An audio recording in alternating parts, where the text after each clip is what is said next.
Hello, hello, hello. I am Keishan, your human resource, and I am adjusting.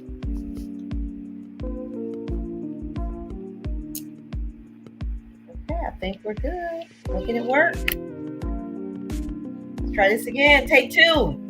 I am Keishan. Thank you so much for tuning in to what I'm about to share. Again, my name is Keishan. I am your human resource. I help people see the possibilities in what they think is impossible. I am disrupting HR, disrupting leadership, and disrupting you today. We are talking about, I quit my job, wrote a book, and I'm here to share my story. And that's what I've been doing for the past, since 2024, with purpose, sharing my story. And the reason I'm sharing my story is because I'm hoping that if there is one person who can get something from what I'm saying, then I've done my job. So again, I quit my story, wrote a book, here I am. But the question of the day is this: was that my only source of income? In September 2023, the end of September, I quit my job because of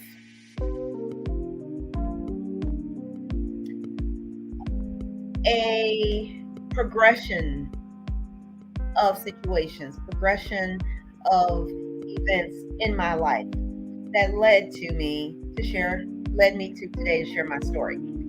So this is my story and this is how it goes. So I'm going to tell you a little bit about it. So when I quit my job, and there was a realization of, now what? I quit my job, wrote this book, now what? The book has not been published, but it will be soon. But I didn't have a spouse to depend on. I did not have a huge savings account. And simply put, I was leaning to my own understanding. I was trying to figure this all out. Okay, why am I quitting my job? Okay, Lord, I know you spoke to me, but now what? So I questioned. I said, why would God pull me into this unknown place? Because I've never been here before. I've never quit a job without having something either lined up or I was voluntold to leave. That's never happened. And so when I quit my job in September of 2023, I really questioned, okay, now what? What am I supposed to do? I'm out here in no man's land. I've never been here before. And it felt very, it was quite unfamiliar because, like I said, I had never been there. So I wanted to know what is the meaning of this situation. And so I went to the history books, the ancient history books, to find out what that was like. So if you know anything about people exiting, if you know anything about Exodus, the book of Exodus in particular, where in the workplace today, a lot of people are in those situations, meaning they are in positions where they're working for somebody else. I'm going to call it a taskmaster, or I am even going to call it bondage. They were in bondage. In the book of Exodus, they were in bondage, and so they were trying to exit. No, they didn't want to leave because this is comfortable. Why would we want to leave? We get room and board, we get food. Why would we leave this comfort of Egypt? And these are all symbolisms for 2024. When you're in a place that you really don't want to be in, but you almost feel forced to be there. I remember talking to this guy when I worked at this company. I had been there for 8 years, and I said, well, I'm leaving. I tendered my resignation, and he was like, wow, Keisha, I'm a bit envious. And I couldn't understand why. This guy had reached a leadership level in the organization. He had been there for many, many years. And he envied me, somebody who had only been there for 8 years. And I couldn't understand why until he said, I wish I would have gone outside of where I am because now I'm stuck. He had this beautiful home that he had built. I don't know what the value of it is now, but he could not leave because he had depended on the company that he had been in for so long. So he could not afford to leave. And a lot of times people stay in organizations because they cannot afford to leave. They get paid well, maybe they have a title, and so they are in this comfort zone. But it's not really comfortable because now they feel obligated to be there because they have not prepared to exit. Again, I'm talking about an exodus. So when I talk about was this my only source of income, yes and no. That job that I left was the only means of income that I had coming in at the time. However, and I've been watching myself with these two. I say however a lot, so I'm going to try to change that. In that situation, having that income being the only source of income I had forced me to really search within, look within to determine what my next step would be. And I'm like, okay, Lord, what am I supposed to be doing? I'm out here now. What? Have you ever questioned God so much? You're like, okay, what, Lord, what you got? And you want him to answer instantaneously, and he just sits there. My goodness. I was trying to figure out, okay, I need to do this, I need to do that. And I really started to look within myself to figure out what my gifts and talents are. And in this search of what my gifts and talents are, because your gifts, your gift will make room for you. But in addition to that, being in the place where God can use you because you have submitted and subjected yourself to him and not to somebody else. So many people have come up, or have you tried this? Have you tried that? I've tried just about everything. So then I stopped. I said, okay, I don't know what to do. I threw my hands up. And then something sort of fell in my lap.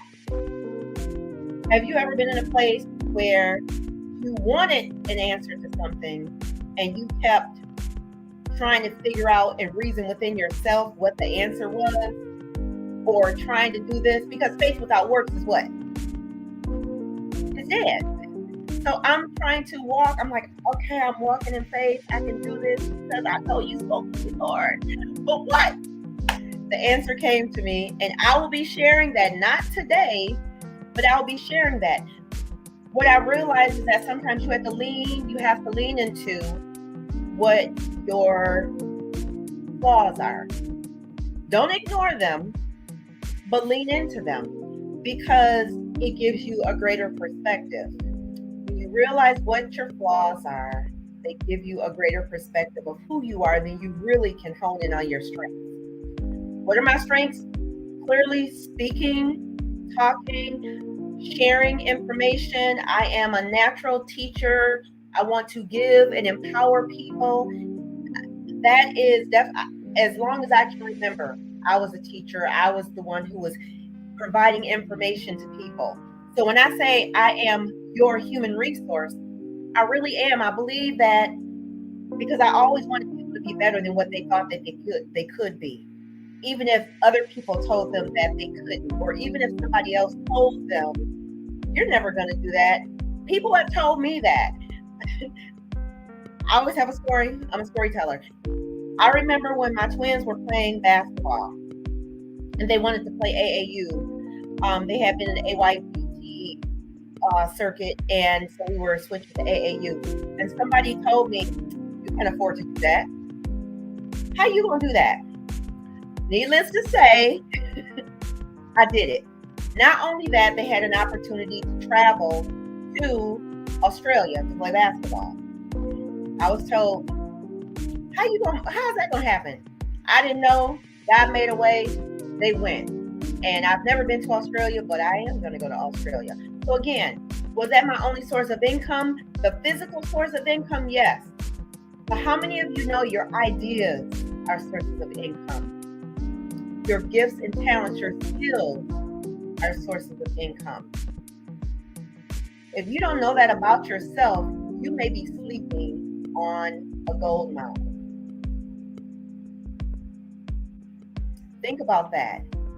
Do not allow somebody else's inability to see the gifts and talents that you have that will prevent you from walking into a blessing or an idea that could be life-changing. Think of the guy who created the Super Soaker. He was an engineer, but he wanted to create this powerful water gun, and that's how the Super Soaker came about. He's still living, and he's making money off of these royalties for this idea that he has. So don't sleep on your ideas. I just finished talking to somebody, and I've been encouraging her. You should really, really, really, whatever you bring to the table at your organization, you really need to make sure that you are able to share that information in the event that you decide to open your own business. Get a patent, get a trademark, copywritten, whatever. Do not sleep on the gifts and talents that you have just because nobody else can see that in you. So when I say, was that my only source of income? Yes and no. From the standpoint of a financial piece right now, yes. But even the gift,